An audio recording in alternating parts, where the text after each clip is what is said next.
At this point, we've acquired Metasploit, and now we're just going to do a setup on it. Now, I'm doing this setup under Linux, although it's reasonably straightforward, works pretty much the same under Windows. It's a pretty standard, straightforward installation. So I'm going to run the Metasploit installer.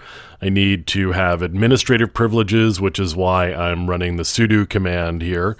And I need the administrative privileges so that we can install in all the correct directories. So this is a Java-based installer, and you can see here that we're just going to do a pretty straightforward accept the agreement, forward, select where it's going to go, and it wants to know if I want to install Metasploit as a service, and yes, I do. That's really going to give me access to the web interface on a regular basis.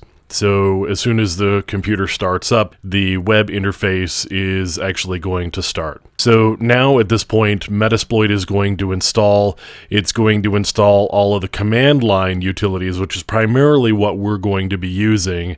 It's also going to be installing the web interface components as well. And I'll give you a look at the web interface components once they are finished and we've got it up and running. We'll take a quick look at the web interface in an upcoming lesson, but primarily we're going to be working with the command line tools as we move forward doing the various things that we're going to be doing with Metasploit here. So we're just going to let Metasploit install. It's installing a pretty significant chunk of files onto the file system here. So we're going to let that run, and we're going to go into how to use Metasploit coming up in upcoming lessons.